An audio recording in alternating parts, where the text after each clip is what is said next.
doing our shows.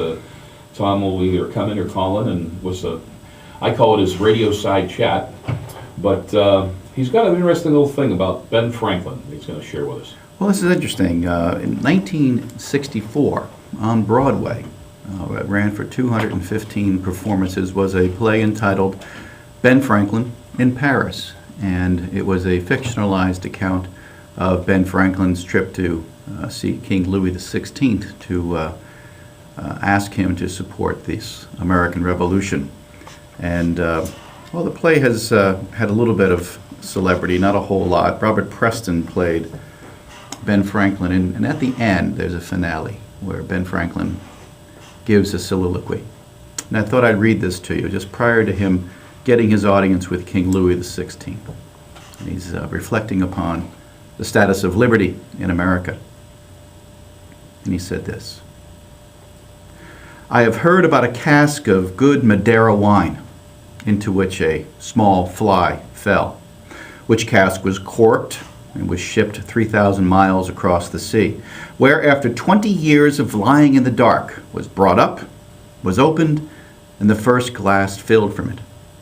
At which filling it chanced that a small drop of wine spilled upon the tabletop, and there in that small drop of wine lay this selfsame fly, who, seeming dead, did as the sun shone upon him and dried his wings, arose miraculously, shook himself, and flew up bustling into the blue day, as alive again as ever he had been." I don't know how scientific that tale is, but I should like to be buried in such a cask of good Madeira wine, that after 200 years I too should rise up and stand once more on Pennsylvania land, and walk and talk and breathe the free air. For I know in my heart somehow it will be free. I know it even now. What a dream. 200 years. And I wonder how should I find them then? Those Americans to whom the name American will not be new.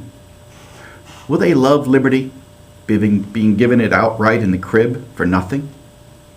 And will they know that if you are not free, you are, sir, lost without hope? And will they who reap this harvest of ideas be willing to strive to preserve them as we so willingly strove to plant them?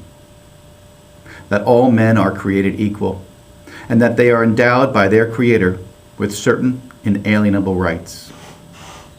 Yes, sir, and would they die for it? For that's the question one must finally ask oneself. Would I die for it? And the answer one must say is, yes, sir, I would. And at that moment, he went on to go see King Louis XVI. And he said, well, anyway, it would be fun to be pickled for 200 years in a cask of good Madeira wine. Press on.